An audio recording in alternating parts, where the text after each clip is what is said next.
Um rugido estremeceu a capital do Iêmen. Em questão de segundos, edifícios inteiros desabaram. Sob os escombros, ficaram as vozes de dezenas de jornalistas. O ocorrido em Sanaa não foi um acidente. Foi um dos ataques mais mortais contra a imprensa. Neste século, Israel lançou um ataque aéreo que destruiu escritórios de mídia no Iêmen. As vítimas, jornalistas, trabalhadores de gráficas e civis. Muitos pertenciam aos jornais 26 de setembro e Al Yemen. O ataque ocorreu no final da tarde, enquanto preparavam a edição semanal. Os bombardeios atingiram diretamente as redações e os centros de impressão. Ali, a rotina do jornalismo transformou-se em tragédia. As cifras revelam a magnitude do fato. Pelo menos 31 jornalistas e trabalhadores de mídia morreram sob os bombardeios. Mais de uma centena ficaram feridos, muitos com lesões graves que os deixarão marcados para o resto da vida. Este ataque se tornou o mais letal contra a imprensa mundial nos últimos 16 anos, um número que o coloca no topo de uma estatística trágica. As redações de 26 de setembro e Al Yemen ficaram reduzidas a ruínas. Ambos os jornais faziam parte da vida informativa do Iêmen há décadas. O 26 de setembro era considerado um meio de referência em temas políticos e militares. O Al Yemen tinha uma linha mais social e cultural, com amplo alcance na capital. A destruição de suas instalações não significa apenas a perda de empregos e de gráficas. Implica também o desaparecimento de arquivos históricos, documentos valiosos e maquinários de impressão que não poderão ser substituídos facilmente. É um golpe na memória do país e no coração mesmo da imprensa iemenita. Israel justificou a operação. Garantiu que os edifícios atacados não eram simples redações, mas sim centros de propaganda e escritórios controlados pelos Houthis. Segundo suas declarações, as gráficas eram utilizadas para difundir mensagens políticas e manter a estrutura comunicacional do grupo insurgente. Contudo, as imagens dos escombros mostravam mesas de trabalho, rotativas e equipamentos jornalísticos que evidenciavam também a natureza civil das instalações. Diante destas justificativas, as reações foram imediatas. A Federação Internacional de Jornalistas qualificou o bombardeio como um possível crime de guerra. Assinalou que atacar deliberadamente comunicadores civis contraria as convenções de Genebra e viola diretamente o direito internacional humanitário. Por sua vez, o Sindicato de Jornalistas do Iêmen denunciou o ocorrido como um massacre contra a imprensa. Exigiu justiça para as vítimas e proteção para os repórteres que ainda trabalham no terreno. A comunidade internacional, através de múltiplos organismos e vozes diplomáticas, reclama uma investigação independente que determine se neste ataque as leis da guerra foram violadas. A importância deste fato não se mede apenas em números. No Iêmen, os jornais impressos ainda desempenham um papel central na vida diária. Diferentemente de outros países onde a imprensa digital domina, aqui as rotativas ainda marcam o pulso informativo. Por isso, destruir 2 redações históricas equivale a silenciar comunidades inteiras. O jornal 26 de setembro era considerado um meio de referência em temas políticos e militares. O Al Yemen tinha um caráter mais social e cultural, com ampla circulação na capital. Ambos os jornais, com décadas de história, sobreviveram a crises econômicas, censuras e ao próprio conflito. Mas não resistiram às bombas. Este ataque não é um fato isolado. Faz parte de um conflito muito mais amplo que mantém o Iêmen como epicentro de tensões regionais. O país vive há anos uma guerra prolongada na qual intervêm atores locais, regionais e internacionais. Os Houthis, um movimento armado de base xiita, controlam atualmente amplas zonas do país, incluindo a capital, Sanaa. Este domínio os converteu em um ator central do conflito. Israel os acusa de receber apoio logístico e militar do Irã, um país com o qual mantém uma rivalidade direta no Oriente Médio. Além disso, responsabiliza os Houthis por lançarem ataques contra interesses israelenses e contra rotas marítimas estratégicas no Mar Vermelho. Em resposta a essas ações, Israel intensificou nos últimos meses seus bombardeios sobre território iemenita. Nesse contexto, ocorreu o ataque contra as redações dos jornais 26 de setembro e Al Yemen. Para Israel, tratava-se de objetivos estratégicos vinculados à propaganda de seus inimigos.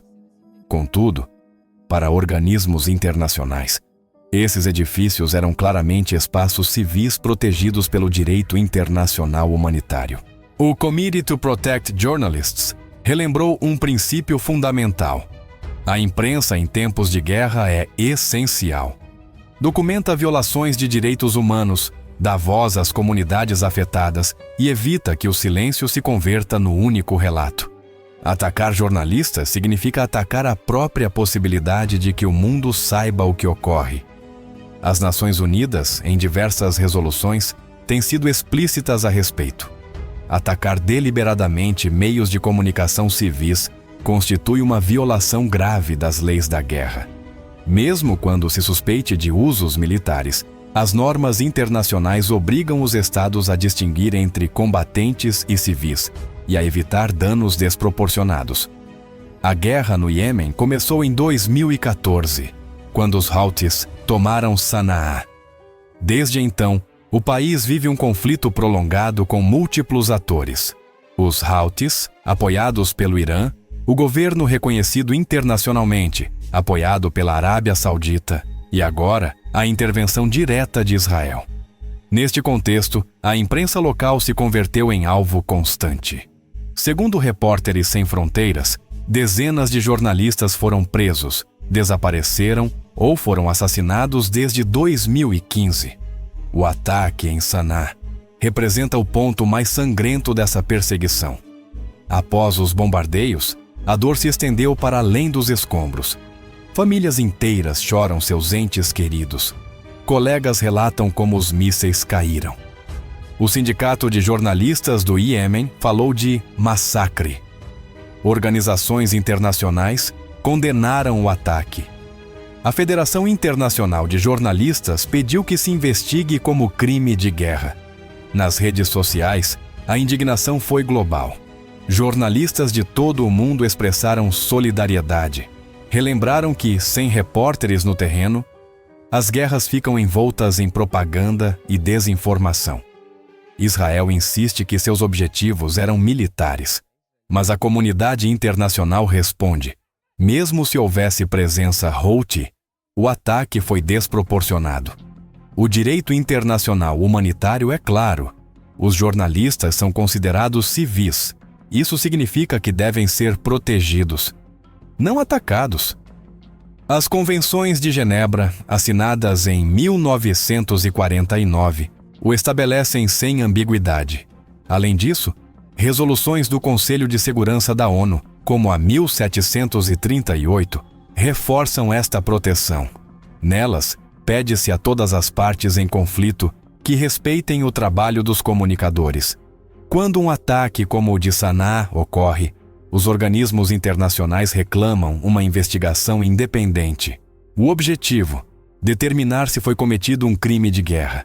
O ataque no Iêmen é um lembrete doloroso. Informar pode custar a vida. A segurança dos jornalistas em guerra é frágil. A cada dia enfrentam ameaças, armas, censura, perseguição, propaganda. 31 comunicadores morreram em questão de minutos. O ataque mais letal contra essa imprensa em 16 anos. Para além das vidas perdidas, foram apagados arquivos, documentos, memória histórica. Quando um meio desaparece, desaparece também o registro do ocorrido. A liberdade de imprensa se debilita e o silêncio se converte em arma de guerra. Este não é um caso isolado no mundo. Na Síria, desde 2011, mais de 200 jornalistas foram assassinados. No Iraque, durante a invasão e o pós-guerra, dezenas morreram em atentados e bombardeios.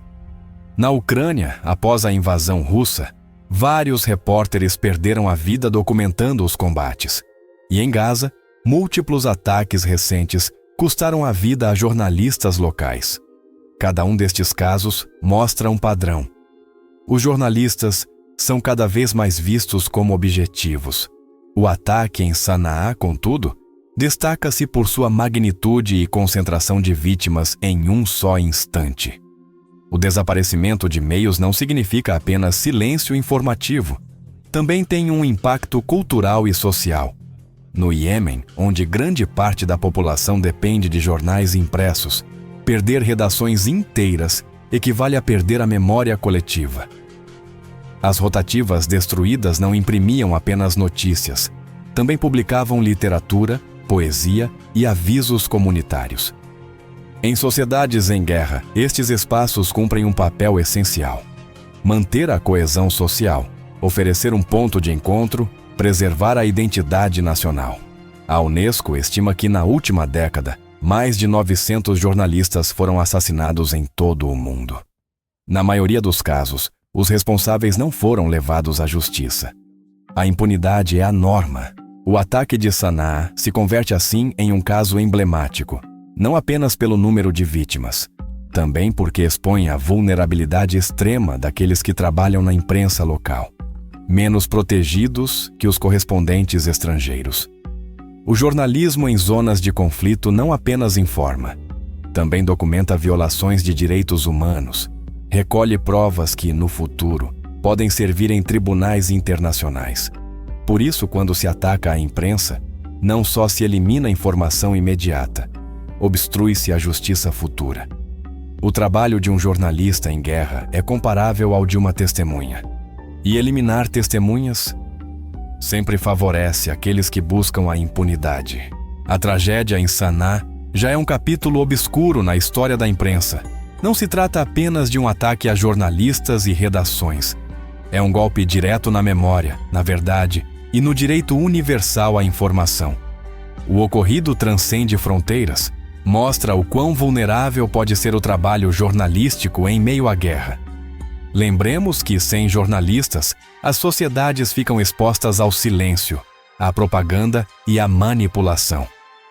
Cada voz que se perde em um conflito é também uma testemunha que se cala, um relato que nunca será contado. Por isso, esta tragédia é uma advertência ao mundo inteiro. Proteger os comunicadores não é um gesto, é uma obrigação. Agora queremos saber a sua opinião. Você acredita que a comunidade internacional está fazendo o suficiente para proteger os jornalistas em zonas de guerra? Deixe nos comentários.